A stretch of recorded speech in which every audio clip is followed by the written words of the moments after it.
Recientemente John me decía que sobran las palabras, ¿no? Y es verdad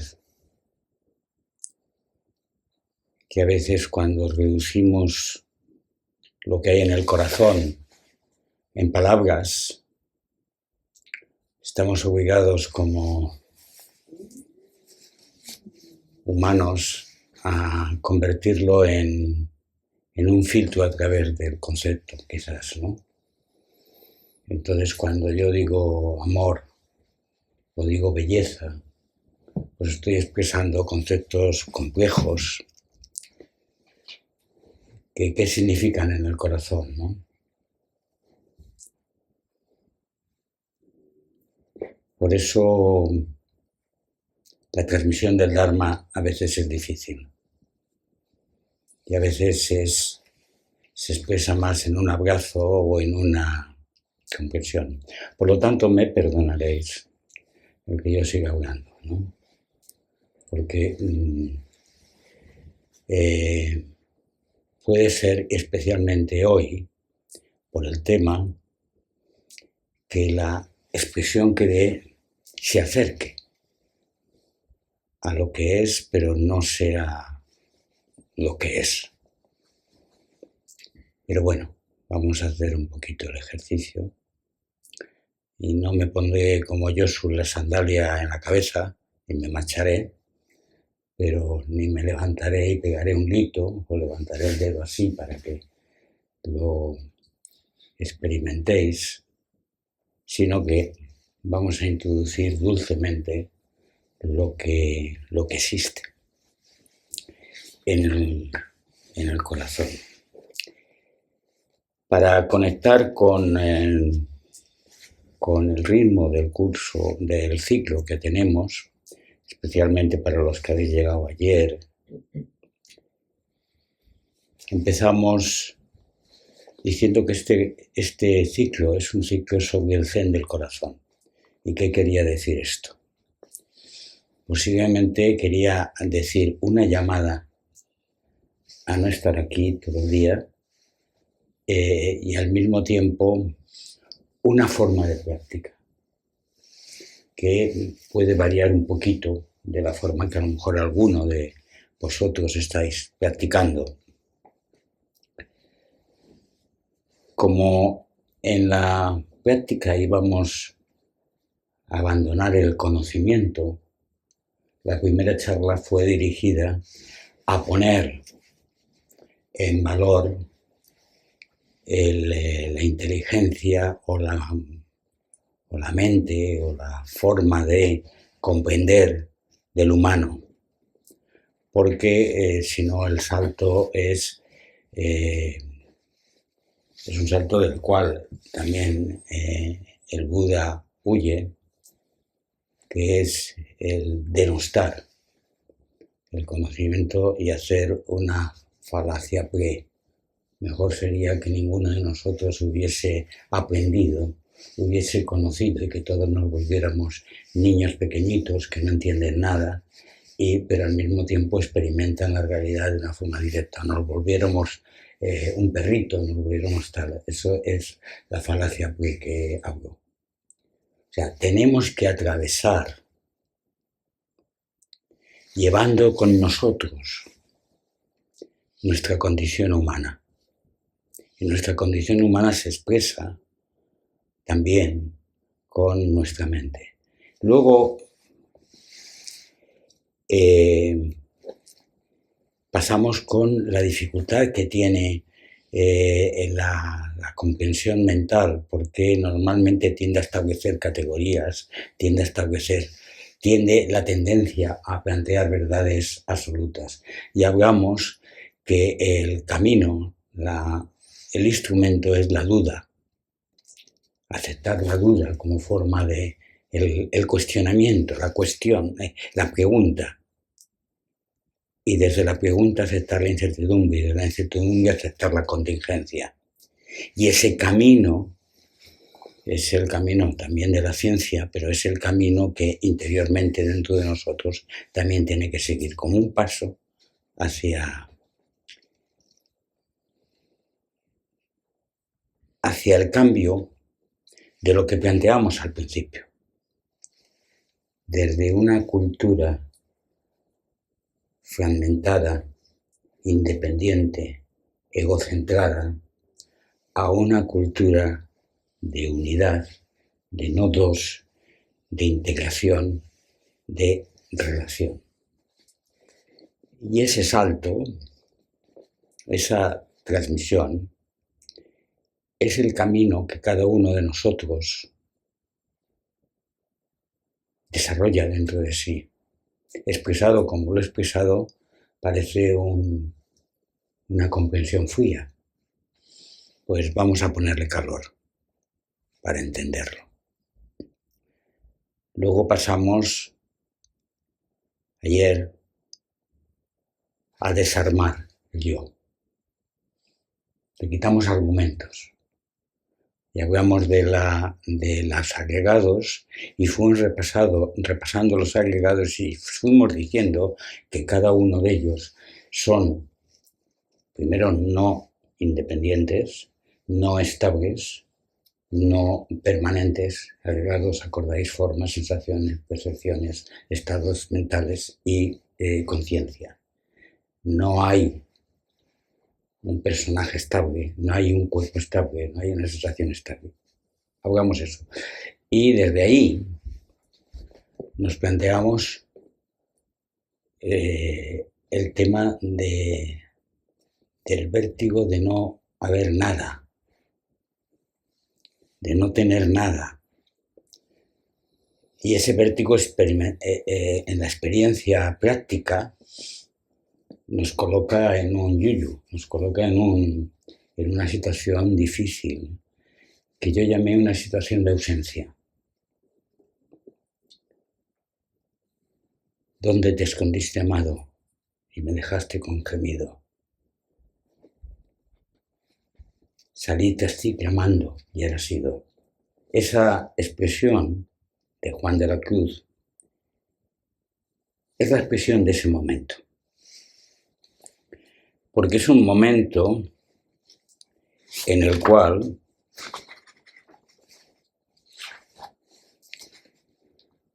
se produce en la meditación, pero también en la vida cotidiana, un proceso de abismamiento. Y el abismamiento, curiosamente, Aulero lo llama aniquilación. El texto, perdón. No, John, no te preocupes, tengo aquí un... Hay una luz ahí para poner. Sí, tengo aquí una linterna. Antes se puede encender también. Te voy a transmitir la luz, no te preocupes. Mis amigos, haber llegado hasta aquí es realmente haber tocado las honduras más profundas de un verdadero abajamiento, aniquilación, que ni los sentidos ni la inteligencia pueden alcanzar a comprender, porque es aquí donde se tiene conciencia la más verdadera de la propia nada. Este proceso se da en la meditación, se da entrar en meditación profunda, en abismamiento, donde de forma experiencial se despojan, se caen los diferentes aparatajes que montamos para nuestra cotidianidad. Y curiosamente, y lo digo por alguna de las expresiones que hemos tenido en las entrevistas, esto ni siquiera uno se da cuenta de que estás en esa situación. Porque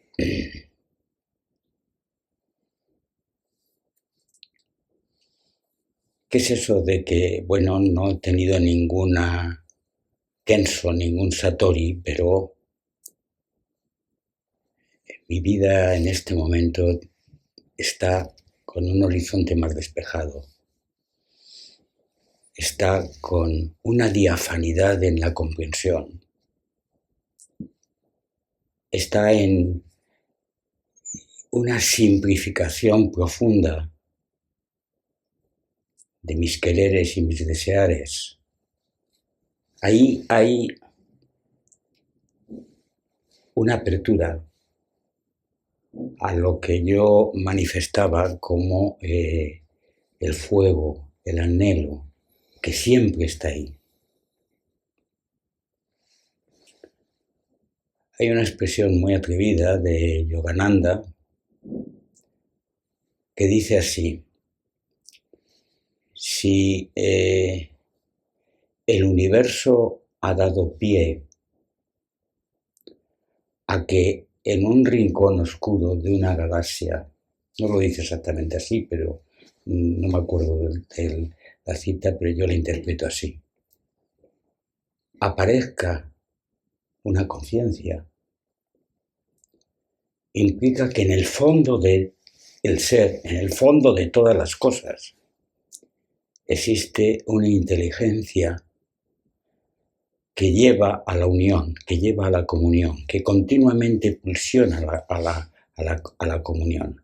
Por lo tanto, no es que cada uno de nosotros, de forma independiente y en una vida separada, tengamos un anhelo de superarnos o de cambiar nuestra forma de vivir, sino que ese anhelo es común a todo lo que existe. No es algo que podamos egocentrar, que podamos hacer como una historia personal. Cuando tienes la experiencia de unidad, cuando tienes el atismo de conciencia de unidad, lo primero que surge es que no hay separación, que no hay un ámbito en el cual tú te sientas más feliz, más cómodo, más gozoso, más tuyo, pero que es, obviamente, mantiene el límite con lo que hay al lado. No. Lo primero que surge es ese vértigo de no encontrar en ninguna parte ese yo. Ese vértigo de dentro hay una diafanidad, también hay un gozo en ese momento, pero al mismo tiempo también hay una comunión, una percepción de comunión. Y ese salto tiene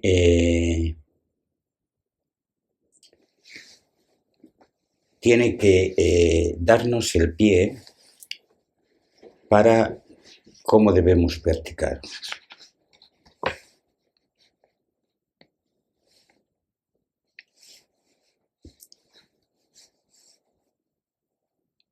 Me voy a la nube del no saber para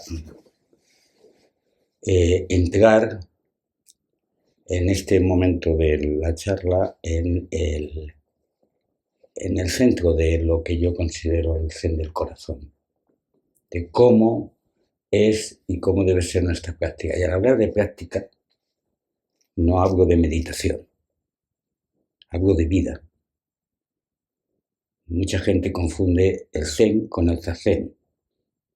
Y es cierto que Dogen dice, el zazen basta para transformar la vida. Si realmente en el zazen haces el ejercicio, pero el zen es vivir de una determinada manera.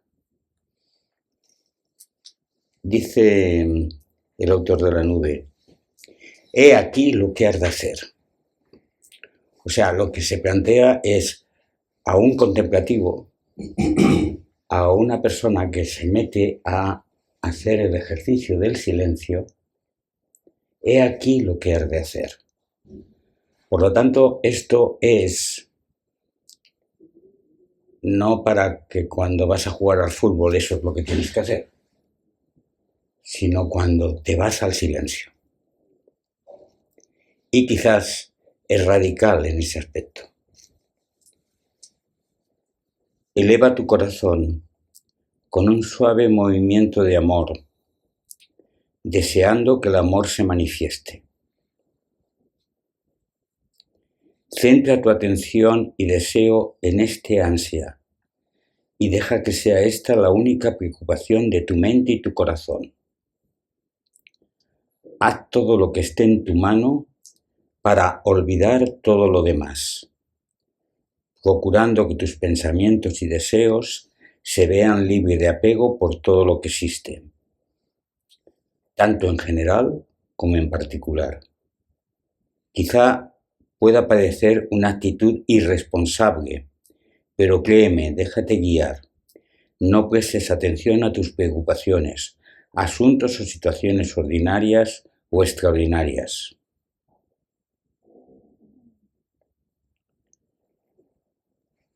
Salir del ruido y entrar en el silencio.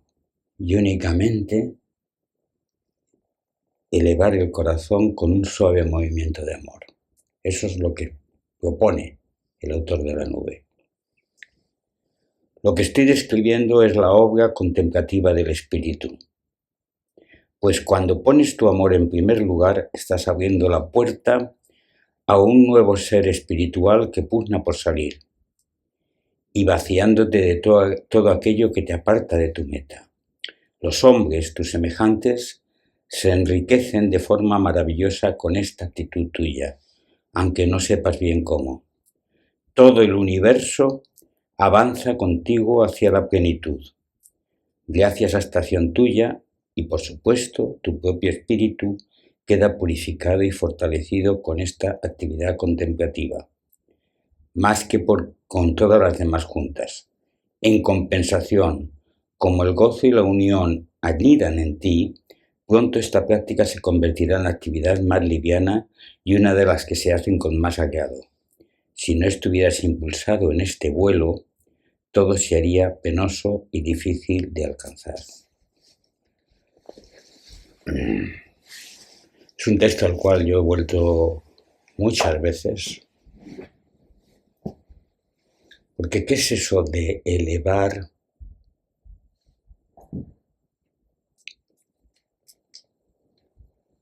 el corazón en un suave movimiento de amor?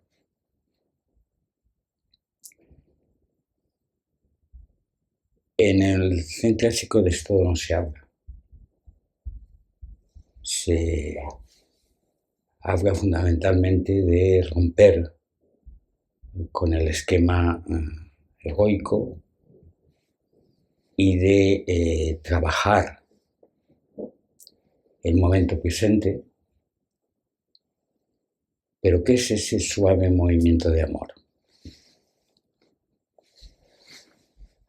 ¿Qué nos dicen los maestros cuando manifiestan su experiencia? Lo que he dicho, primero, todo está entrelazado, pero segundo, hay una pulsión que explota en gozo de comunión, de comprensión, de que en ese todo estar unido se está produciendo una forma de conciencia que es diferente a la que en este momento podemos tener. Y por tanto,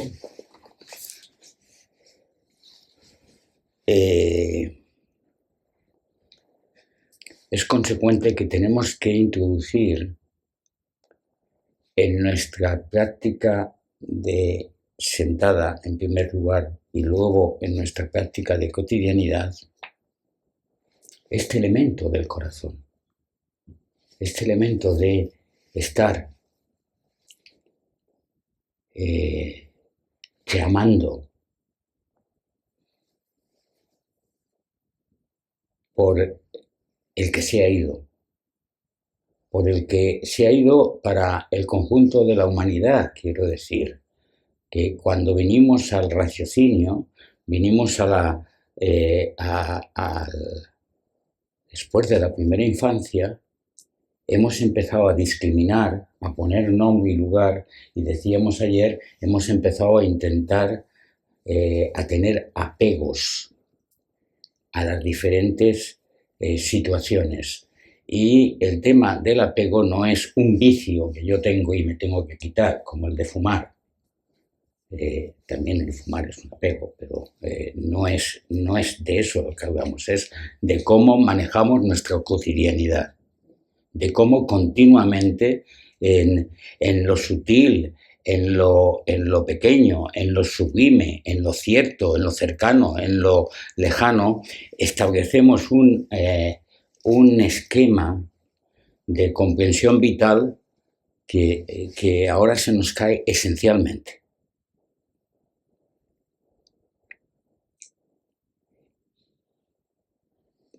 Cuando yo en mi práctica me he planteado ¿qué es esto? ¿Cómo hago? El salto que surgió en mí es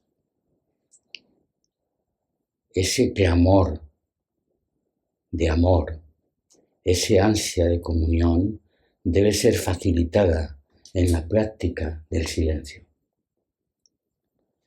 Y debe ser facilitada en cada uno de los momentos de esa práctica del silencio. Esto quiere decir que cuando te sientas a meditar y respiras, al principiante se le dice, bueno, cuenta las respiraciones. Y luego se dice, añade un mantra. Y todo eso va dirigido a que no te vayas con los pensamientos, no te vayas con tal.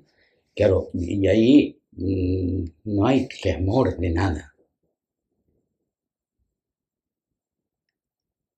Si el planteamiento es no un planteamiento religioso de buscar a un otro lejano que venga y que me llene de amor, sino el planteamiento es comprender lo que dicen en Yogananda, comprender que todo está interpenetrado, y no desde la comprensión, sino desde el corazón, significa que tienes que hacer realización en cada respiración de esa ansia, de ese deseo, de esa pulsión que está en el seno de ti. Y entonces yo ahora vengo enseñando no solamente a que utilices un mantra, sino que el mantra sea la aceptación de la presencia, la aceptación de este momento, con radicalidad. Como dice el Satipatthana, el Sutra, con ardor, con comprensión profunda, pero con compromiso completo en este momento, en esta realidad. Si lo que practicas es mu, ese mu es en cada respiración ese ardor, ese estar aquí, ese estar presente, ese estar con un compromiso completo con todo lo que existe. Y esa es la presencia. Claro, estamos hablando de atención, ¿no? De sati, en Pali. Y efectivamente hay que empezar por ahí. Efectivamente hay que empezar en la práctica del silencio en estar atento. No estar pavoneando en el séptimo cielo, estar aquí, asentado en el suelo, realmente firme, realmente real.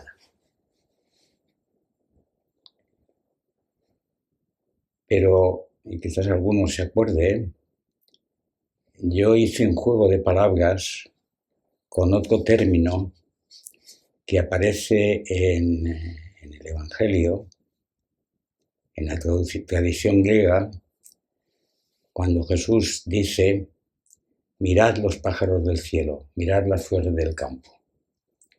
Y curiosamente allí se emplea en griego emblem sate, que emblem es pájaros, canato sate, canato que es flores, y se emplea sate.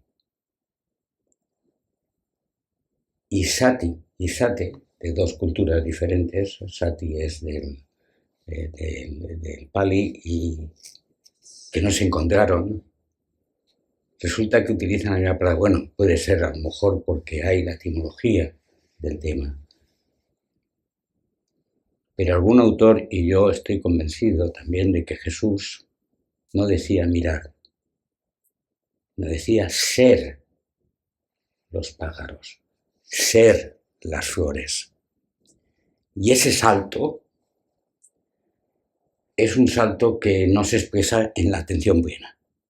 Se empieza por sati, pero hay que practicar sate.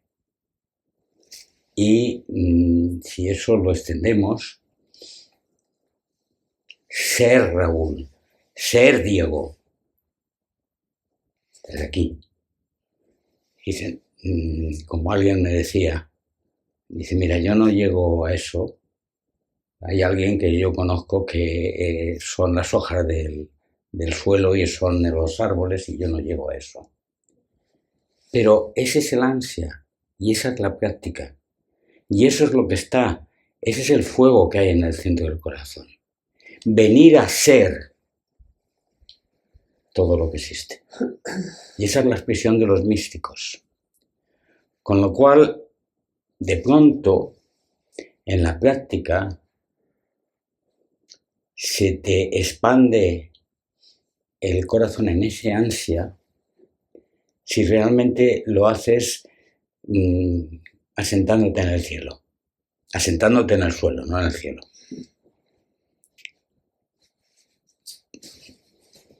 ¿Por qué me habría equivocado? A lo mejor porque yo todavía estoy en el séptimo cielo. Pero no. Asentándote aquí, en esta realidad, en cada momento, en tu vida cotidiana, tener el reto, tener la provocación dentro de ti, a lo mejor sin que nadie lo note, de esa pulsión hacia la comunión. Y ese es el trabajo del contemplativo. Hayas tenido o no hayas tenido una experiencia o un atisbo de unidad. Porque en el momento que abandonas ese trabajo como un trabajo mental, no tienes ni pajolera idea de cómo va la cosa desde la mente. Pero tu motor vital se está transformando. Y habrá más espacios en los cuales esa expresión de comunión se esté expresando. Y veas a alguien al cual quieres, ¿os acordáis? Querer es yo quiero de, y pasáis a amar, y de pronto os entran ganas de llorar por la pulsión tan tremenda de comunión que pueda existir. O a lo mejor a alguien que no conoces y contemplas la vida, o intentas contemplar la vida de otra forma, que se adecue a esto que sientes en el silencio. Ese es el motor de transformación.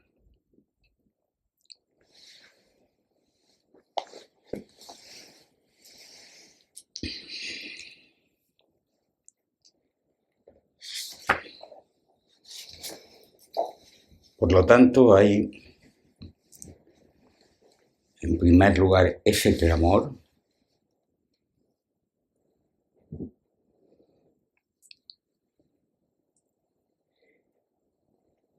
Y en segundo lugar, dice el autor, y olvida todo lo demás. Lo que quiere decir es olvida todas esas análisis, capacidades, preocupaciones, proyectos, dinámicas, ansias que existen en tu vida de contemplativo. Porque, bueno, estaba hablando a un monje joven y estaba hablando en un entorno monástico y parece que, bueno, que está expresando pues un ámbito de preparación del alma en ese ámbito. Pero yo estoy hablándome a mí y hablándoos a vosotros, que somos seres de nuestro mundo y que cada uno de nosotros vuelve a él con dinámicas, preocupaciones, etc. ¿Cómo mantener esa expresión del corazón, que lo consideramos la visión más auténtica de mi existencia, cuando ha aparecido, o lo intuimos como la visión más auténtica de mi existencia, y que sí es un salto de conciencia, y que si yo personalmente hiciera ese salto de conciencia, abandonaría el mundo del sufrimiento, y que si la sociedad saltara a esa forma de organizarse en función de esa conciencia, la humanidad atravesaría el desierto en el cual está ahora y generaría una forma de vivir en armonía que rompiera con las causas del sufrimiento, que, como sabéis, son consecuencia de la conciencia individualista que reina en la organización de la sociedad.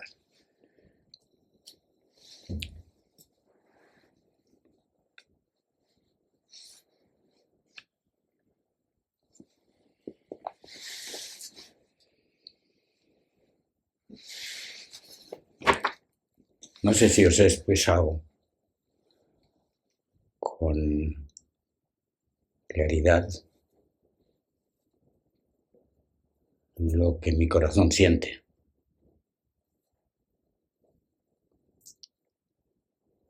A lo mejor no, pero os estimulo a que experimentéis en vuestra práctica de meditación, a que cuando sentéis, dejéis que ese espíritu amoroso se exprese. Porque a la expresión de Yogananda yo le añado un calificativo: inteligencia amorosa. Y que en cada respiración, sí, acepto. Sí, aquí estoy. Sí, no hay separación. Y eso no tenéis que irlo diciendo o irlo pensando, porque no está ahí.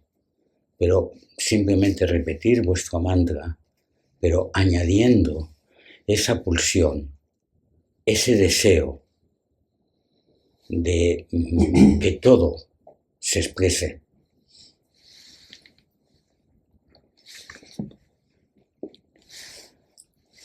Por lo tanto, y ya resumiendo, quiero, para terminar, hacer referencia a lo que en la práctica del budismo primitivo se hablaba de los factores del despertar.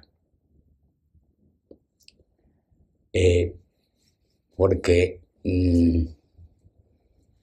es un recorrido que yo en una ocasión lo hice en un retiro, África se acuerda, porque es la más vieja del lugar, y recorriendo cada uno de los factores del despertar. Aquí no solamente los voy a citar, y tiene esto que ver con lo que decía, porque en ese proceso te encuentras con el corazón.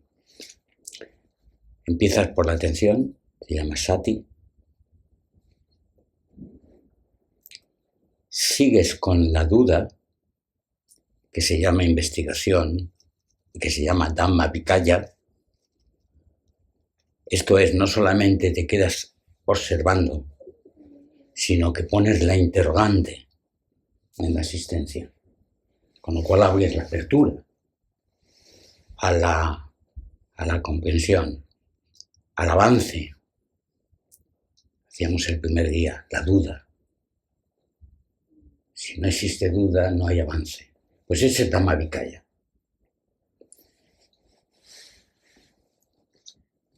El siguiente es curioso, es Virya, que es fuerza, potencialidad. Se expresa en la práctica de la meditación, del zazen, ese momento en el cual de pronto hay como mucha fuerza. Y hay sentadas en las cuales apenas te puedes tener del cuerpo y hay otras en las cuales te levantas con más ímpetu. Fuerza no es física solo, es fuerza interior. Eso es Virya, que te impulsa a caminar. Y como decía en en retiro, no confundáis Virya con masculinidad, sino que es porque parece que de ahí viene varón, ¿no? De Virya, pero eso es una tradición cultural. En nosotros es esa aparición de esa fuerza que aparece muchas veces también en la vida cotidiana. De pronto, la comprensión que se junta entre sati y Dhammavicaya, y estamos hablando de algo muy fuerte, que es ardientemente pongo toda mi atención en lo que existe.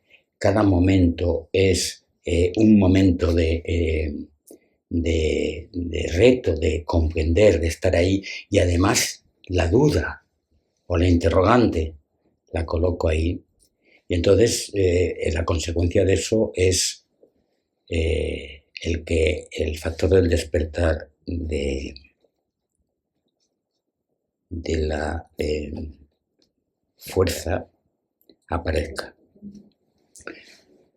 Como consecuencia aparece la experiencia del gozo, la experiencia de la plenitud, la experiencia de la gracia, que se llama piti. Y esa experiencia, pues, algunos podemos pasar de plano, es decir, no hay tanta exuberancia, y en otros hay mucha exuberancia. Pero está. Y me parece que alguien de vosotros me decía que con toda mi enfermedad hoy se me ve más vivo que en otros momentos. Y es precisamente por esto, por esta sensación, esta comprensión de esta pulsión hacia la unión. Y eso es piti. Cada cual a su nivel. A lo mejor son pequeñas cositas, pero es piti. Desde Piti, la siguiente, Pasadi, paz, profunda paz en la forma de vivir, profunda no perturbabilidad ante los dimes y los diretes. Viene alguien angustiado porque esto no se ha acabado y no pasa nada. Pero no porque no pase nada, sino porque dentro hay esa paz. Y cuando os enfrentáis a los proyectos, a las cosas de cada cual, desde esa paz, que es fruto de que el gozo se mantiene como un recuerdo aquí, todo está, no donde tiene que estar, pero todo está comprendido. Samadhi, el siguiente. Curiosamente, la práctica del Samadhi es equivalente, se ha reducido a la práctica de la meditación. Viene después de todo esto. Viene después de todo ese proceso. Una persona que realmente practica Samadhi practica el abismamiento profundo del cual habla Taulero. Y puede ser que nosotros no estemos practicando Samadhi, estemos practicando Zazen y no hayamos entrado en Samadhi. Y la última es Upekkha, que es ecuanimidad, que es no ser afectado por el dolor, por la gracia, por el éxito o el fracaso, por el placer, el dolor, por estar arriba o estar abajo, sino estar, ser. Una persona ecuánime, utilizamos excesivamente la palabra esta para hablar a alguien, no, esta persona es ecuánime. Bueno, puede aparentar, claro, pero ha hecho este recorrido, hay este proceso profundo. En su expresión más profunda, la ecuanimidad es el fruto de una vida que está centrada, que está en paz y que camina desde su lago interior a pesar del oleaje,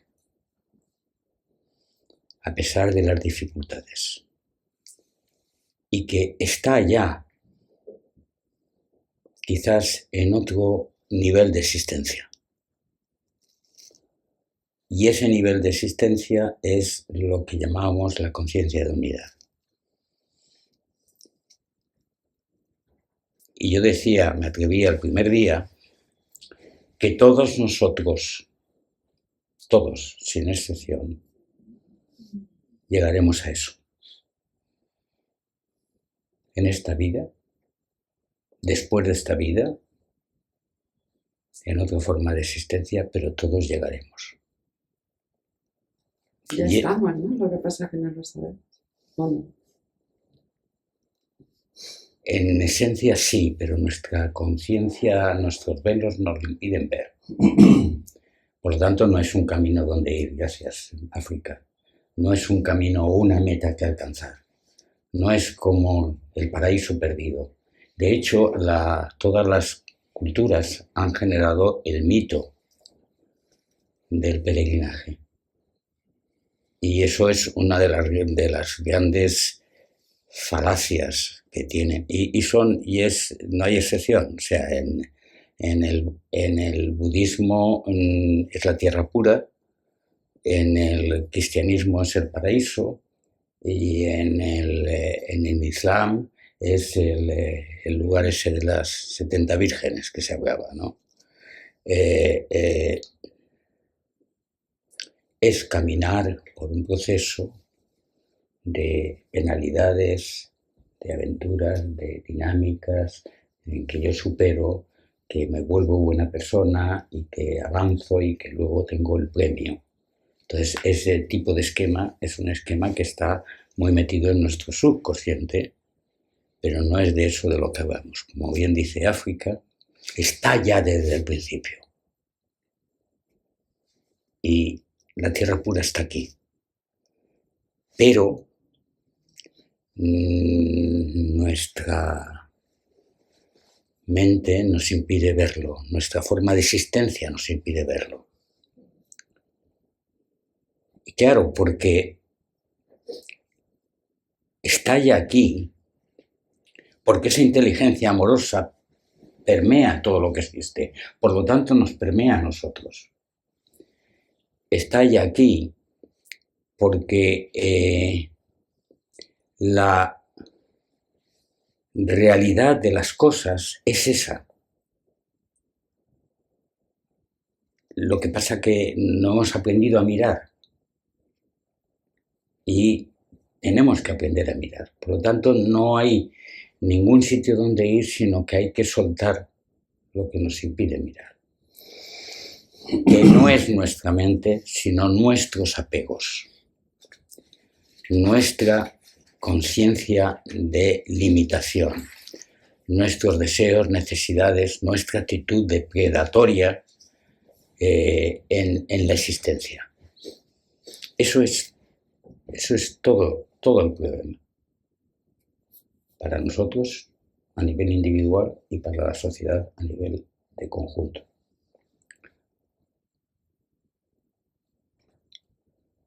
Si no somos capaces de romper con esto, si a pesar de algunas experiencias concretas de plenitud, de expansión, de gozo, nos metemos una y otra vez en la caverna,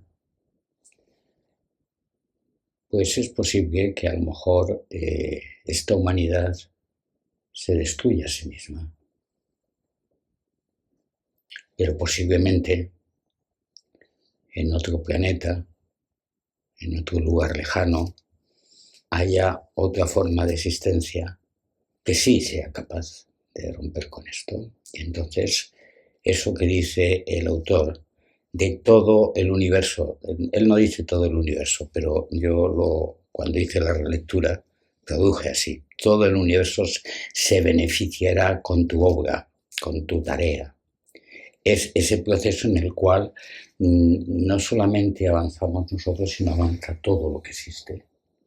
Y esa es la expresión de plenitud de la cual hablan todos los grandes maestros.